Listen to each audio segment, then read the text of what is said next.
one of the things I think you want to look at is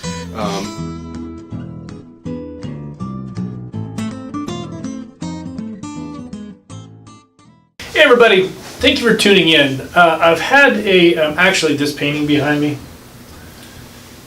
I'm not an art critic, but it made me think everybody keeps saying that there's a downturn in the real estate market, and to be honest, I don't see it. So I was walking down the hall and I saw this guy dressed very similar to me today. So I thought, who better than to ask? George is the CEO of Commercial Brokers International. George, thank you for coming in. Thanks for having me. Do you see the fundamentals in place for a downturn right now? You know, I think there's a lot of things going on within the marketplace that may appear that there might be some downturn coming up, and I think it's more of a stabilization that I'm seeing. Right. But I still think it's pretty wise for people to plan ahead Right. for a downturn and make sure that, you know, their investments that they may have, that just if there is, that they're ready for them. Yeah, it's just good business to be prepared. Absolutely. So, you know, some of the things that we can do to really be prepared for stabilization, downturn, whatever the word is these days, but let's hear some of your thoughts. Well, a couple things, especially on commercial real estate. One of the things I think you want to look at is when is your commercial loan due? You know, typically speaking, most commercial loans are not fully amortizing unless it's a 15-year term. Some of the 20-year terms are multifamily tends to be so, but a straight commercial, you know, they typically have either a 5, 7, or 10-year term where the note comes due and they have to be refinanced. With interest rates going up and with stabilization of rent, if you've recently bought a property, you may want to consider a longer-term loan to be really safe. Especially with the interest-only loan. Absolutely, whether some of it's interest only or maybe you got a shorter term in exchange for a much lower interest rate. And you know, with when everything tightens, it seems like the banks tighten up as well. So in a downturn market, your debt service coverage ratios may go up, your underwriting may be a little bit harsher. Yeah. So you don't want to be in that position where you can't refinance and then all of a sudden you're in default. Right. Don't you kind of start the whole process of with a cost-benefit analysis? Absolutely, yeah. Absolutely. Start there. I think you want to do a cost-benefit analysis on not just the loan, but also on things that you might be able to do to for your expenses, what you might be able to reduce expenses.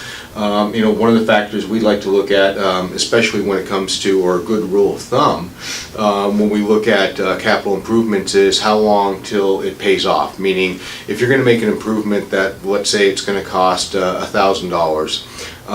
How many years is it going to take for in savings? That improvement's going to make some savings, whether it might be LED lights or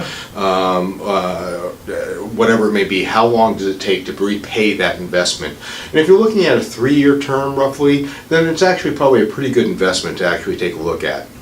You know, another thing, first of all, I just got an email this morning. It was a city program offering low-flow toilets, so that's something that people should be, I mean, cut costs wherever you can. Yeah. You know, and also look to increase revenue. If there's things that you can do for to increase your revenue, if your property doesn't have carports, add carports. I mean, I know you did a project in Texas. Yes. It was what, you said it was $750 to build one? Yeah, build a carport? We had, it was a 292 unit project, 292 unit apartment community, had absolutely no carports. This is a rehab, right? And this was a complete rehab. Right. We purchased it to do it was acquisition and repositioning and AC rehab. And what we noticed immediately was that in this area where, you know, in the summer months it's extremely hot and blazing, in the winter there's a possibility for hail, there was absolutely no covered parking. We had over almost 500 parking spaces. So what we did was we looked at taking some of those spaces and covering them with carports. 50%? 20%? No, not even 50%. We did about 20%. So we took, as the initial test was 100 carports we built. Average cost, it was $750 per carport. And what we ended up doing though was charging, it was very minimal charge to test it out. I believe it was $25 a month.